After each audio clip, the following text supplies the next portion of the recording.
Welcome to the Self-Storage Insight Podcast. And in today's episode, I'm going to talk about price increases for a little bit.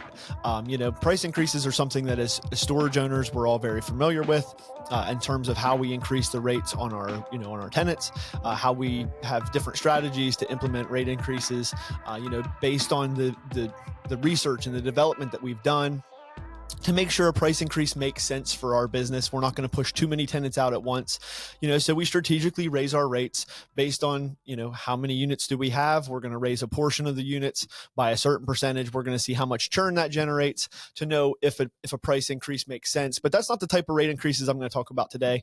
Today, I'm going to specifically be talking about when you receive a price increase and does it make sense for you to continue to pay those costs? At what point is it worth looking into another option versus, how much what all goes into, switching softwares, for example, when your software company increases your rates, and at what point do you just continue to pay those costs because that's actually what makes sense for your business? And so we've been seeing a lot of companies across the past few months doing rate increases on various areas. And I'm also going to talk about the different types of price increases that we've seen.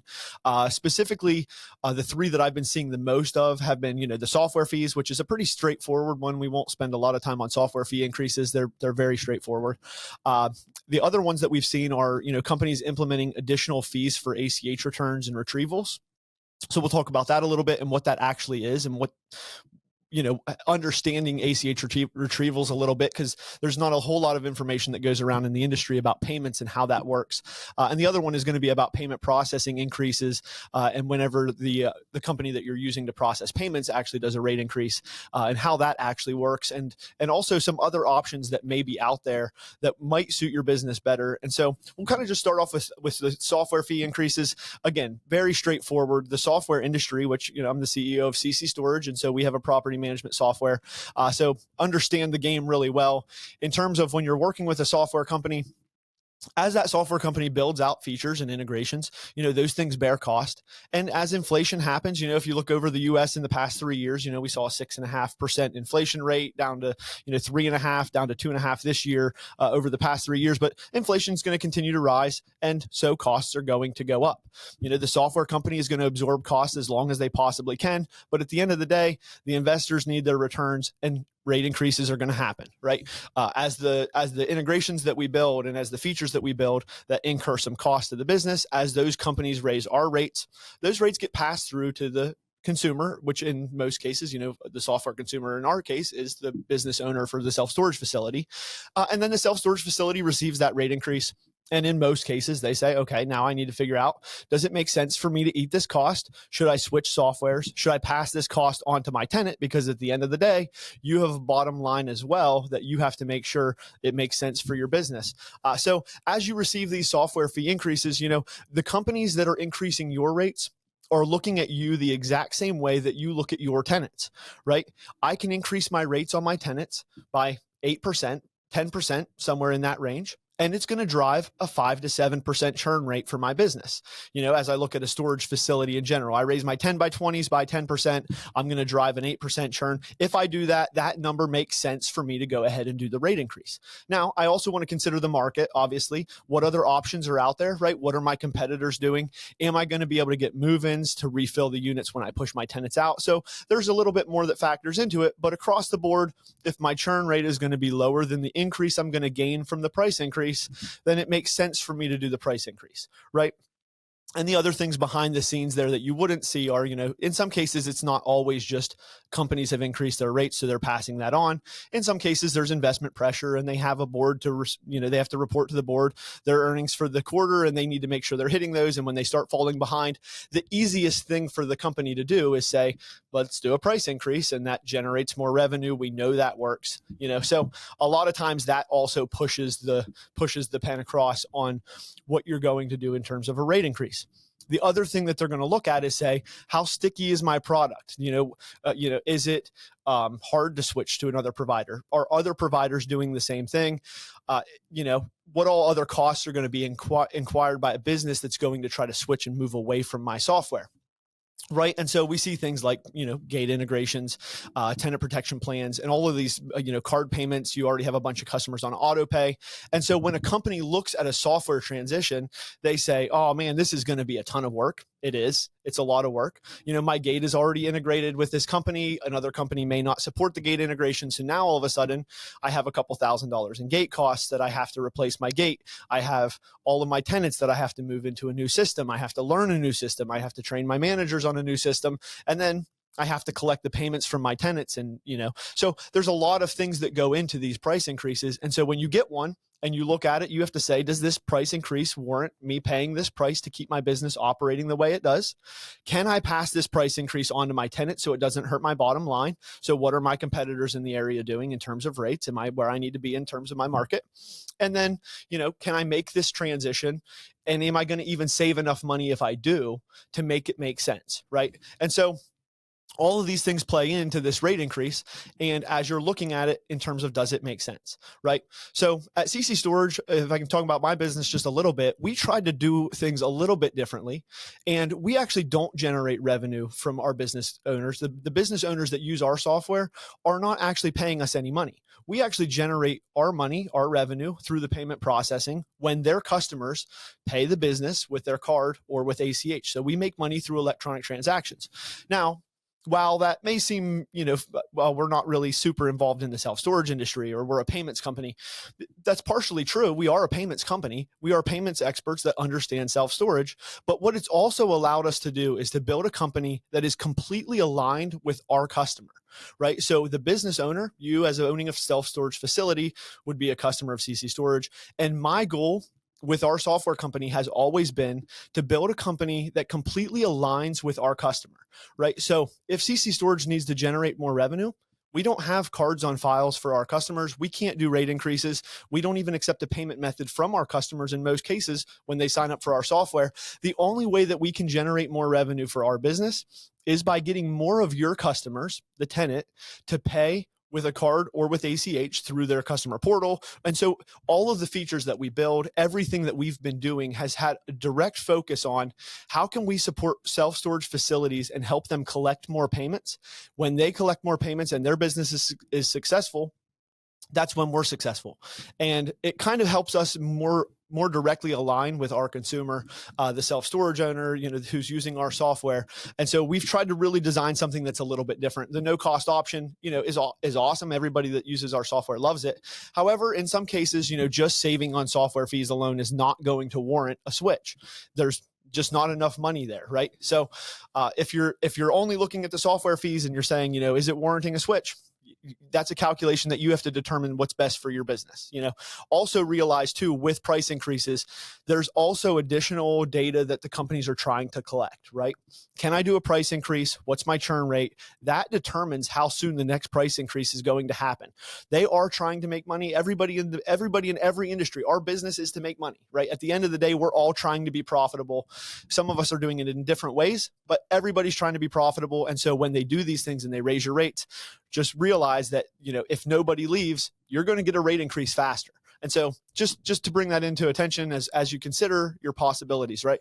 One of the other price increases that we've seen recently that a lot of companies have had for a long time, but some of them are starting to implement them or increase them, is ACH returns or retrievals or, NSF fees, whatever your company is calling it that's, processing your payments.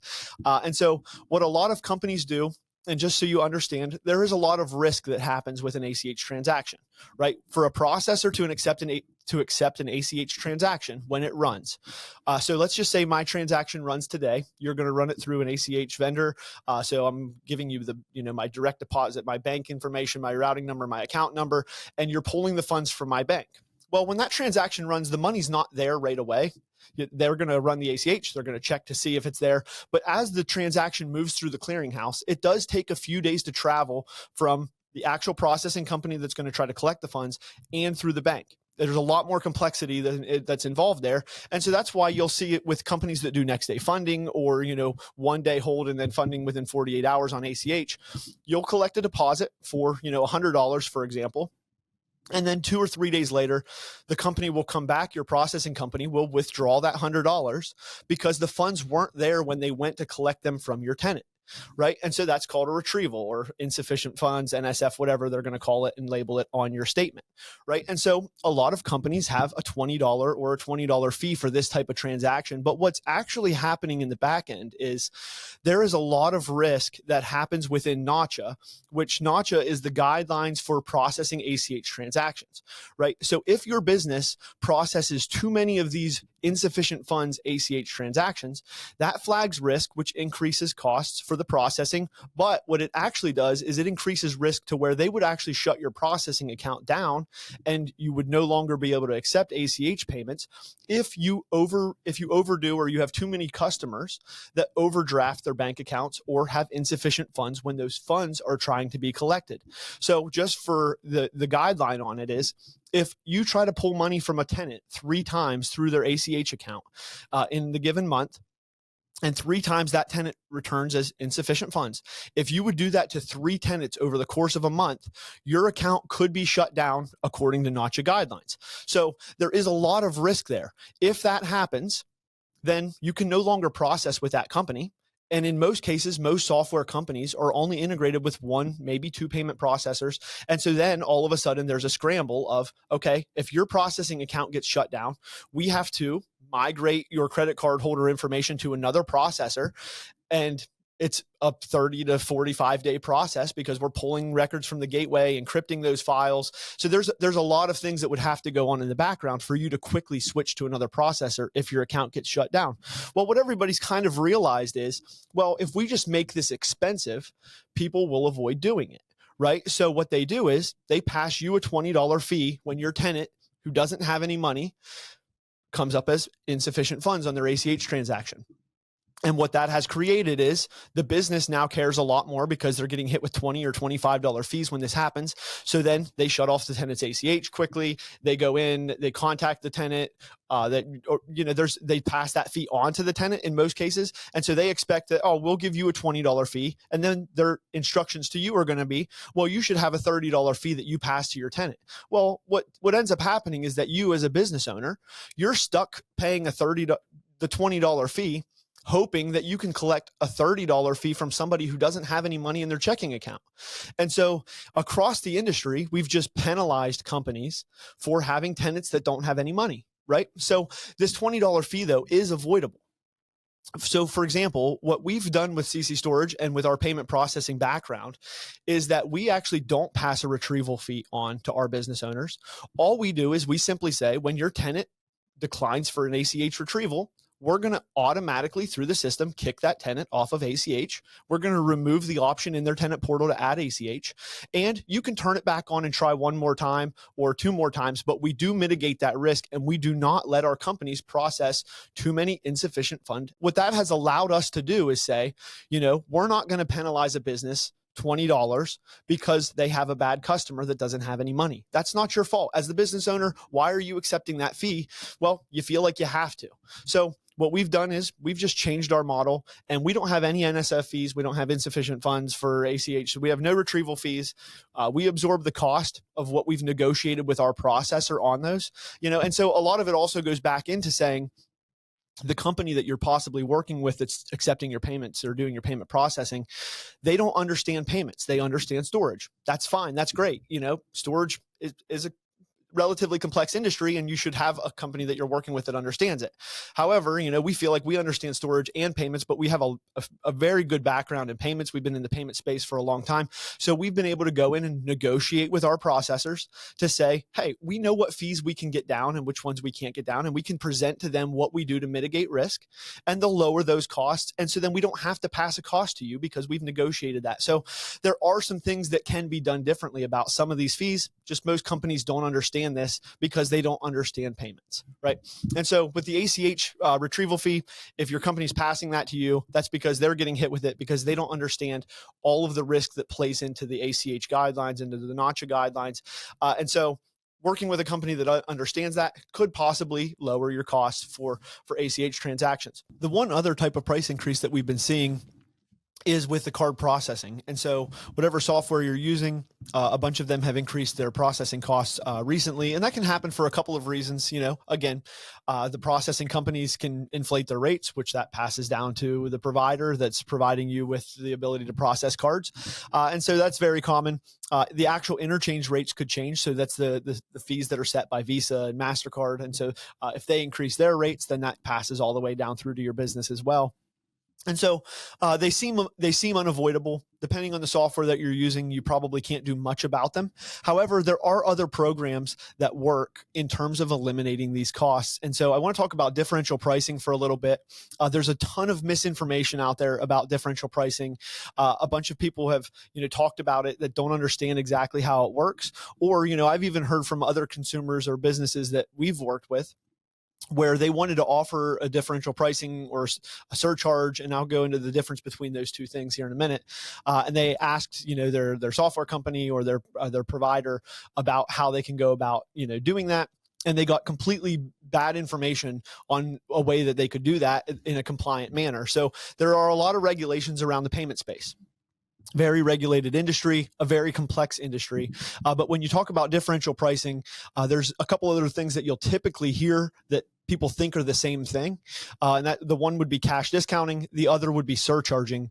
And so as you look at these programs, you have to realize that they are different. And so surcharging comes with a ton of red tape. There's a lot of regulations around surcharging, but at its core, what surcharging is if I have an invoice or I have a receipt, and that receipt shows a fee for the card processing or for convenience or for something that's itemized specifically that reflects back to the fee to accept that transaction via card. That's a surcharge model, right? And so surcharging comes with a lot of red tape. In some cases or in some states, there is a no surcharging policy. There's a regulation around surcharging, and you can't surcharge in some states. In other states, there's a 2% cap or a 3% cap. It varies state by state. And the reason that it varies state by state is back in 2017, there was actually a court case that made it all the way to the Supreme Court where a company was doing a differential pricing program. Again, separate from surcharging, Hair Expressions Gallery versus Schneiderman, if you want to look it up. And so this case in 2017 made it all the way to the Supreme Court. The Supreme Court ruled in favor of the business and said, as long as you're clearly and transparently showing the prices, both prices of what the consumer would pay if they pay with cash or with card, and they know what they're going to pay at checkout, then that's a First Amendment right. It's a constitutional right that you have as a business owner in the United States. So there is a compliant way to do these things, right? And so with differential pricing, you have the ability to show a cash price, a card price, and they're two separate prices, and the consumer gets to choose how they pay, right? And so for one, a couple of the questions that we get asked around this all the time are, I'm in a market where I don't think my tenants will, appreciate this type of fee, or I don't want a bunch of people to pay me with cash, or, it just won't work in my area and it's a shady way to do business. Well, what we've actually found in these cases is that, for one, cash is becoming harder and harder to access, even in rural areas, right? And so we've become more and more cashless in terms of society. More and more checks get deposited through direct deposit. Less people have access to free ATMs, and so they're paying fees to get their money out of an ATM. And so cash is harder to come by. And so your consumers actually prefer to have the choice. And when presented with a choice in a clear and transparent way, they still choose to pay with a card. And we've seen that through hundreds of facilities that have implemented this type of a program that we've worked with directly, but across the board nationwide. Differential pricing has been growing by leaps and bounds, as of recent. And part of that reason is because interchange rates in the United States are the highest of any country in the world that accepts cards. The United States is number one in terms of how expensive it is to run a card transaction for a business. And so businesses have been trying to figure out, how can we get away from these fees that we're paying to accept cards? And in most cases, a lot of businesses say, well, this is just the cost of doing business, and I'm just going to pass that fee on to my tenant. But at the same time, every time they raise your rates on it, Now you have to do a price increase, or you have to cut your margin because now you're making less money on your bottom line.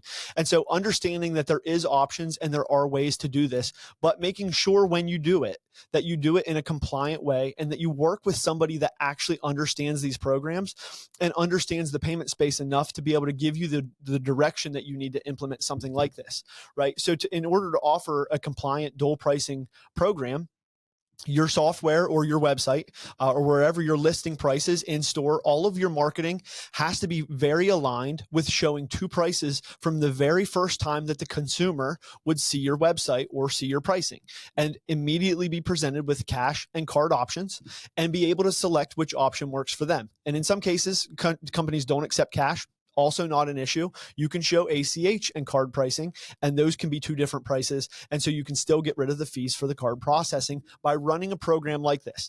However, there are a lot of regulations that fall around the surcharging thing.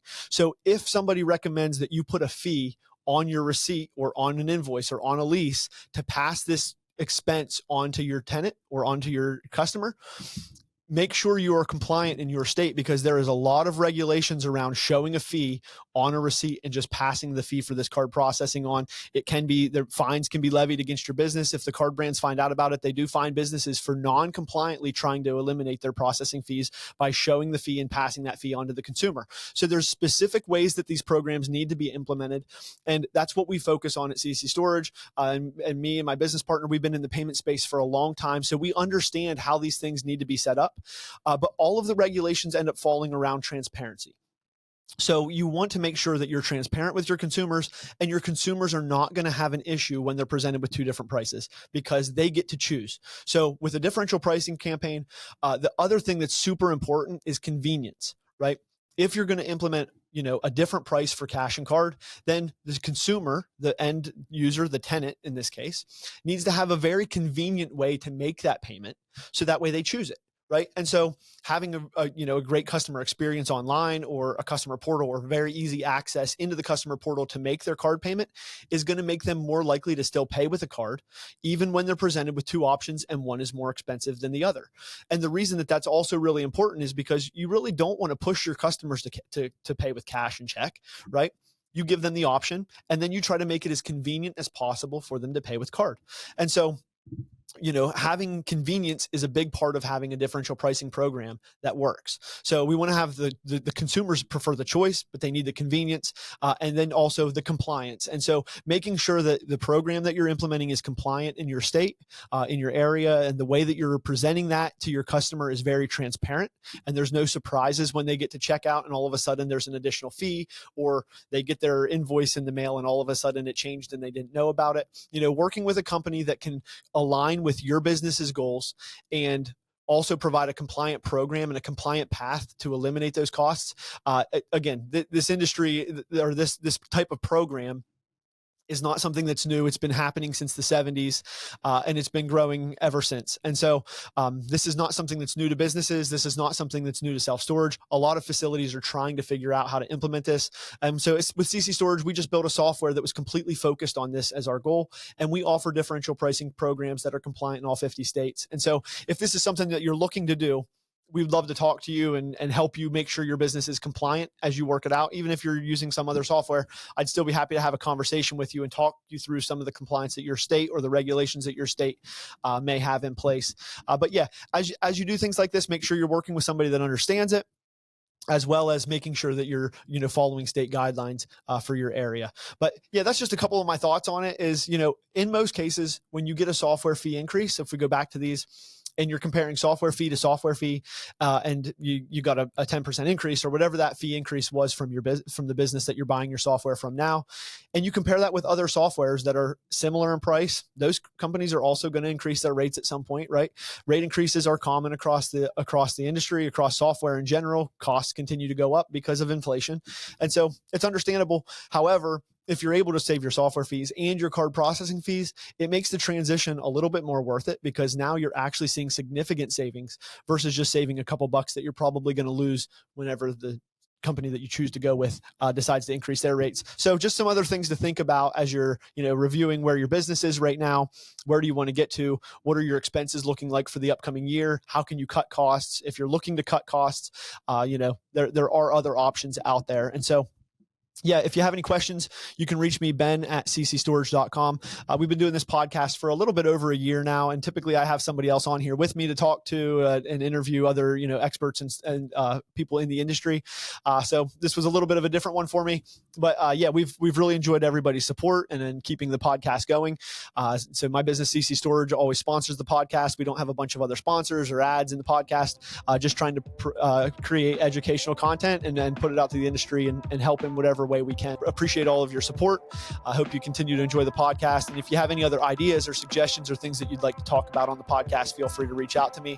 I look forward to working with you guys in the future. Love the self-storage industry, and have an awesome day out there, guys. Thank you for tuning in to another episode of the Self-Storage Insight Podcast. We hope you enjoyed this episode. Just a quick reminder, this episode was brought to you by CC Storage. CC Storage is a no-cost property management software that allows you to pass the fees for credit card processing on to your tenants, freeing up some CapEx space for your business and helping you more efficiently run your storage facility. If you'd like to learn more about CC Storage, click the link in the description below, and we hope to see you again for our next episode.